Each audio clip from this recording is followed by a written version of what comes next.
আমার শায়েখ আরিফ বিল্লাহ হাকিমুন নাফস আমারে বলছে টাচ মোবাইল চালান নাকি? টাচ মোবাইল মুরিদ কিন্তু করান যেত না। মুরিদ করাইতে হইলে টাচ মোবাইল চলবে না। কি মোবাইল চলবে না? টাচ মোবাইল চলবে।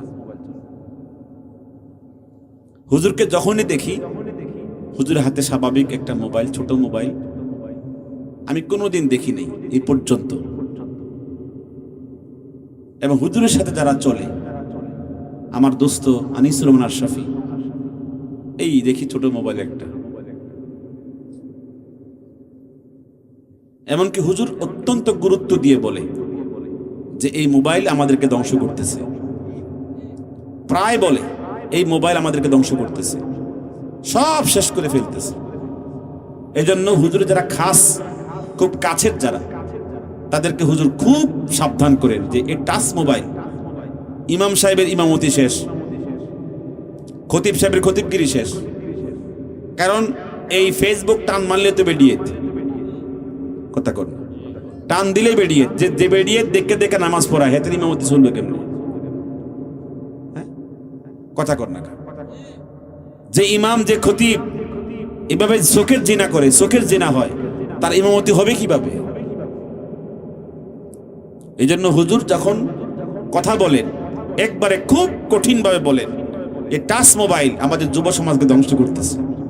কথা ঠিক কিনা? আল্লাহ যেন আমাদের সকলকে বুঝার তৌফিক দান করেন।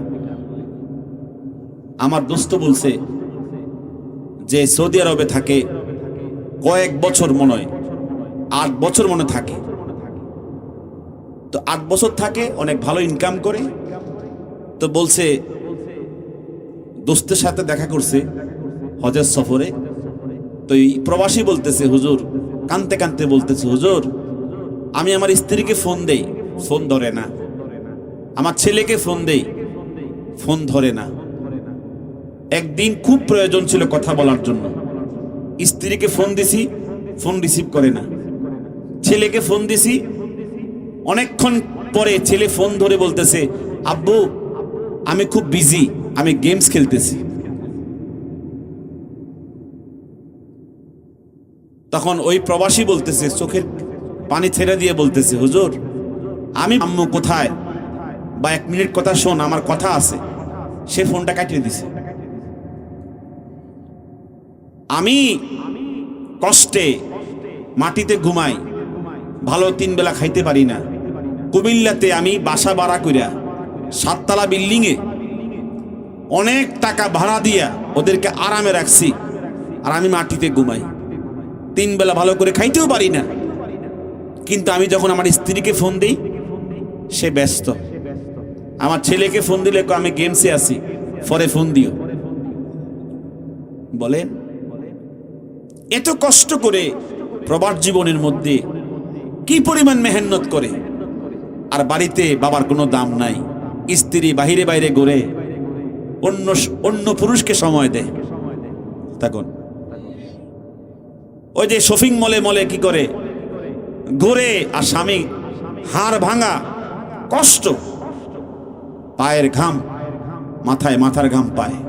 এত কষ্টের পরে গিয়া ফোন দিলে ব্যস্ত, ফোন ধরে না। তো বলছে, হুজুর একদিন আমি কি করছি জানেন? বাড়িতে জানাইছি না, না জানাইয়া টিকিট কাটটা দেশে চলে আসছি। শত্রুতা কি করবেন? বন্ধুত্বে রূপদান করবেন কে? কথা বলেন আমার সাথে, কে? ফাইদাল্লাযী বাইনাকা ওয়া বাইনাহু আদাওয়া, আপনার এবং তার মাঝে যে শত্রুতা তৈরি হয়েছে, এটা আল্লাহ পাক এই মন্দের বিপরীতে ভালো আচরণ করলে আল্লাহ পাক অন্তরঙ্গ বন্ধুত্ব স্থাপন করে দিবেন।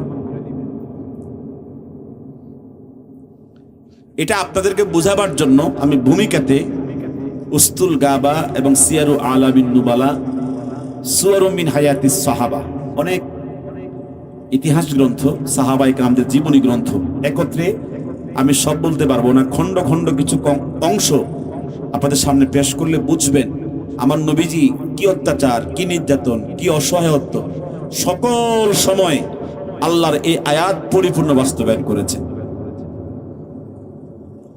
নবীজি নিজের হাতে 8 জনকে বিশ্ববিখ্যাত, পৃথিবী বিখ্যাত, অর্থাৎ সবচেয়ে প্রভাবশালী বাদশা যারা ছিল তাদেরকে দাওয়াতের জন্য, ইসলামের দাওয়াতের জন্য চিঠির মাধ্যমে 8 জনকে দাওয়াত দিয়েছেন। এর মধ্যে একজন হচ্ছে কায়সার, একজন কেসরা, একজন সুমামা, একজন বুসরার বাদশাহ। নবীজি 3 জন সাহাবীর কাছে ইয়ামামার বাদশাকে বললেন, এই 3 জন সাহাবী কি আমার এই চিঠি, এই কালেমার দাওয়াতের চিঠি পৌঁছায় দিবা। 3 জন সাহাবী কষ্ট করে সুমামা ইবনু উসালের কাছে, অর্থাৎ ইয়ামামার বাদশার কাছে চিঠি পৌঁছালেন।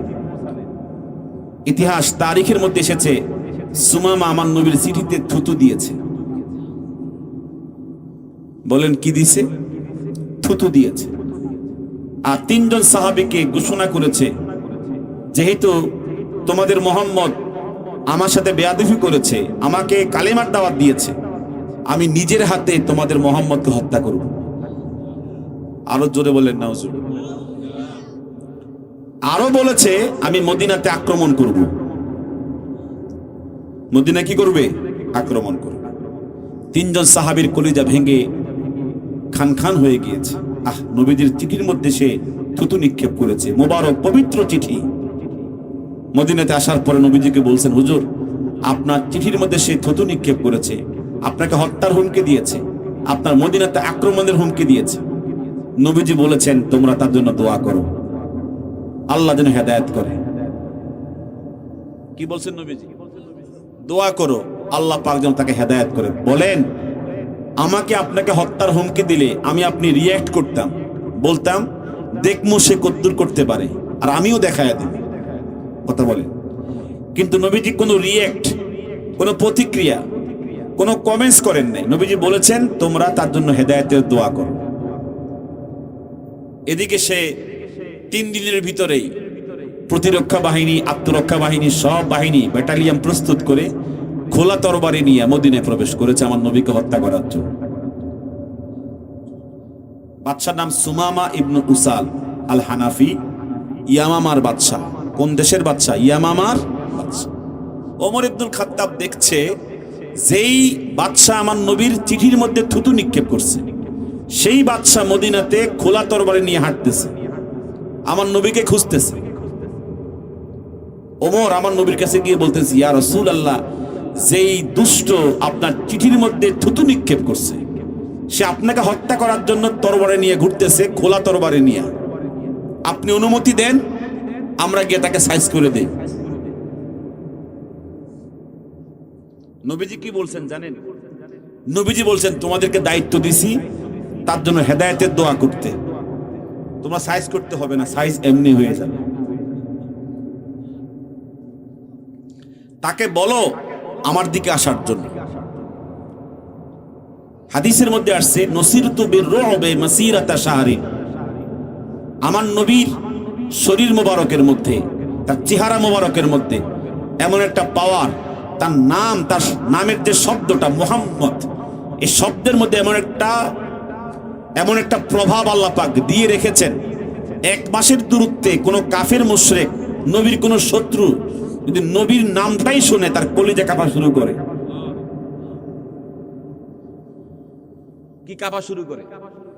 নসিরতু বিররুবি মাসিরাতা শাহরিন। 1 মাসের দূরত্বে যদি আমার নামটা, আমার মুশরিকেরা, কাফের মুশরিকরা আমার নামটা শুনে তার শরীরে কম্পমান শুরু হয়ে যায়।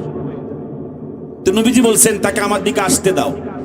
সাহাবায়ে কেরাম বলেন দেখছি সে খোলা তরবারি নিয়ে যাচ্ছে আমার নবীর দিকে।